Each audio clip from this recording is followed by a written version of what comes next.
So here's one that I've been thinking about. Comic shops. I think about them a lot. They're, I love going to them, and I love that, seeing the evolution of them over the years. Back in my day, back a long time ago, when I was a little kid, a lot of the comic shops were resembled much more closely, whatever his name is, comic book guy from The Simpsons, like very insular, very like not into outsiders. It's kind of like comic books is our thing, and just not inviting to a new crowd. And of course, it's not a great model. That's not a great business model, to just be like, we have, and we don't want to grow it, and we don't want anyone new people. So a lot of those comic shops obviously have gone the way of the dodo. And there's a new crop of comic book shops, and they're much more inclusive, much more inviting, and they're doing their best. It's a tough place out there, tough for anything, magazine stores and corner stores and everything. It's like anything that isn't a coffee shop, I feel like, is basically like doomed to failure these days. Anything that opens up, it's a very tough go.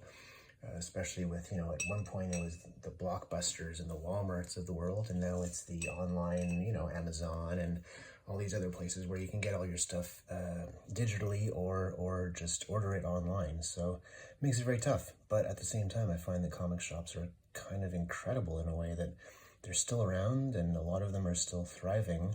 They don't really have commercials on, whether it be back in the day on television, or now I don't see a whole lot of ads for comic shops on social media, and yet they still find their audience, and they still have, if they do it right, they're still able to create a real loyal following. And I think that's amazing, and that's fascinating from a just from a business sense, or whatever, just from a business standpoint, to see how they're able to do that, because very few places that aren't massive industries like a Starbucks or a Lululemon or whatever it may be, very few places are able to kind of like build and keep that following over years and sometimes decades. So yeah, I think that's really interesting. Two or three of the thoughts that I have, and it's more just, I'll never own my own comic shop. It just, but if I could split myself into two people, I feel like that's one of the things that I'd be interested in doing. I would love to. I never worked in a comic shop. I kind of regret that. I wish that I had that retail comic shop experience. It's like you learn a lot from that kind of stuff, and some other friends that I have in the comic industry, I think Joshua Williamson worked at a comic shop. I know Rick Remender worked at a comic shop back when he was a kid. And it's like, you get knowledge there that you can't get anywhere else, about how this whole thing works, So anyway, never worked at a comic shop. Probably one of the big problems there is that I live like since my whole life in Montreal, and it's French and English here, and you have to be bilingual. And I can speak French, but I don't have a good enough French mastery of the French language that I can make sales in French. So I just never got one of those jobs, working at a comic shop. So anyway, I'm rambling. That's kind of what this show is for. It's just for me to kind of ramble away, I guess, while I draw these pictures. But one thing I was thinking is, it's very expensive, in a big city, to be on a major street. I always look at New York City and wonder, how expensive it is to have some of those comic shops. What's the rent like, and how many comics and graphic novels do you have to sell per day to kind of like make your nut and kind of pay your rent every month? So a lot of the times comic shops have to be on side streets, on secondary streets, and places that don't have like a ton of, whether walking or driving traffic, so it's always that kind of question of, how do you get the word out? How do you get people to know that your shop is there?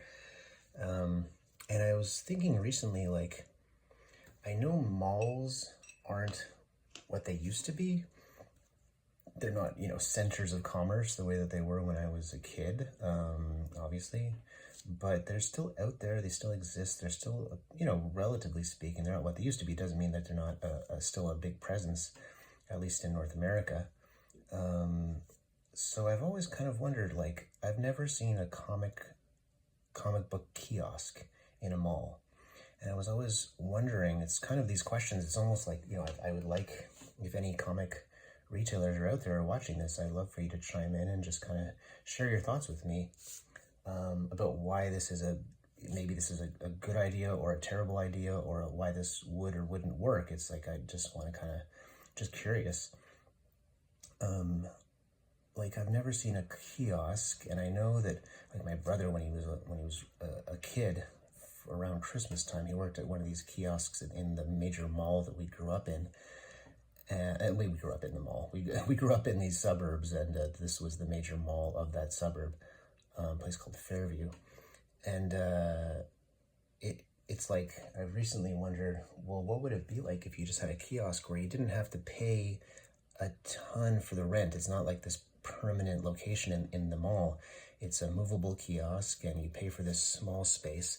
Obviously, you wouldn't be able to stock a ton of comic books there. You'd be able to stock, you know, you'd have to just basically play the hits. You'd have to stock, you know, Walking Dead and Saga and Something's Killing the Children, and, you know, the superhero, the big superhero stuff, Superman, Batman, Spider-Man, X-Men, whatever the, you know, whatever the big stuff is at the time. More of a general pop culture audience. That's what you have to appeal to in that situation, not the hardcore audience of, you know, the Wednesday Warriors, as they say, the crazy, full into comic population like myself. You'd have to kind of appeal more to like a general audience. And I've just wondered if that would be successful, if that would help in terms of, you know, not having to pay an arm and a leg for rent. And there's that. That's something I've kind of been wondering about recently, to the point that I actually like doodle little like drawings of ideas of what these kind of places could look like in my sketchbook, even though I'll never actually, like, you know, do it. I just kind of, sometimes the ideas take me and they take on a life of their own, and it's like, oh, I just have to draw this to kind of at least bring it to life in my own mind, if not in reality. And another version of that is food trucks. It's kind of like, I always wondered, like, I wonder if there could be a comic book version of a food truck, which again, it would be the same kind of idea as the kiosk in the mall, except that this one would be obviously, you know, on the streets and moving around town, and kind of like trying to find your audience, I guess, like in the food truck, and that comes with a whole bunch of, you know, city ordinance and legal stuff that I'm ignorant of, so I'm sure that maybe that would be a barrier. But again, if you carried like just the right amount of stock in there and you moved around, maybe I just was wondering if that would be an interesting way of getting comics into people's hands that maybe wouldn't necessarily know where to find these occasionally hard to find shops, you know? Like, how do you find comic shops? You got to have a brother or a sister that puts you onto it kind of these days, and you like, go down to this place, this is the best comic shop, and all that kind of stuff. But if you don't have that, which I think I'd imagine would be rarer, more and more rare these days, how do you find these places? So yeah, there's that. What else is there? Oh, and just, you know, the most obvious one, I think, is just commercials. It's like, I don't really see, it's not I'm not trying to be critical, it's more just curious, and I don't know anything about it. So it just kind of like, once in a while I wonder, like, is there a good reason? Is it just cost prohibitive to have commercials, to have these other kind of ideas? Also, like with the kiosk, you know, maybe you would have your main store and you would have this kiosk as a way of getting in, you know, appealing to newer and new fans, you know, or you have a kiosk in a movie theater or something like that, where, you know, the latest movie's playing and you've got all the new Superman or Fantastic Four or whatever it may be. You got the newest stuff, and you can kind of pitch it to the audiences that are entering and coming out of those theaters after seeing those movies. Obviously, this is a little bit of Monday morning quarterbacking, because it's like those Marvel movies have been going on forever, and I only am offering this idea now, but you know, something that I've thought about. And yeah, going back to the other thing, number 3, you know, there's thinking about kiosks, thinking about a food truck, a comic book version of a food truck, and thinking about just commercials. I think probably local TV is not what it used to be. You probably don't get a big enough reach, but if you have, you know, targeted ads using social media and all that kind of stuff, I've always wondered why I don't see any of those. I don't see ads for comic book shops online. And I kind of wonder, again, is it mainly, you know, the main thing, it's like, I don't know about, when it comes to the money aspect of this, I'm ignorant of all that stuff. So is it cost prohibitive? Is it just not effective? You know, have you tried it as a comic shop and it just hasn't really brought in any new people? So therefore, like, what's the point? Or is it just, I'm sure, just one more thing on your to-do list that you would like to do one day, but you never get around to, because it's just you're worried about, you know, just stocking the books for Wednesday and the constant grind of making sure that everyone gets their comics every week. And this just, you know, goes to the back. I know all about that. I've got all kinds of like things that I would like to do around my house, in my life, in comics, and all kinds of stuff that's like, it's on the to-do list, and sometimes they stay there for years because they always just get bumped down below, and the emergencies, you know, the fires have to be put out before you can get to the other stuff, and they just never get to some of them. So I'm sure there's that situation too. So yeah, those are some of my thoughts on comic shops and funny, possibly silly, possibly stupid ideas for approaching it in a different way, you know, looking at comic shops in a different way. So yeah, that's the video for now. Talk to you later. So, Thunderhead, Superheroes on Acid. That's all you really need to know about it. It's me and Kevin Castanero making some comic book magic, and it is on Kickstarter starting in at the end of July and going all the way through August. So we've got just amazing art, some amazing covers from my buds at Lethal Comic Books, Carl Kerschel, Andy Belanger. I'm doing a cover, Kevin's doing a cover.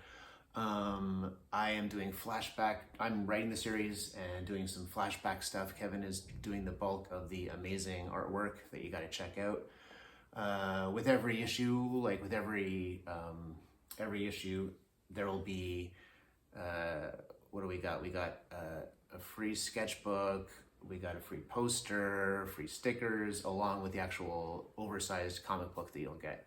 So yeah, on Kickstarter, check it out. Thanks for listening.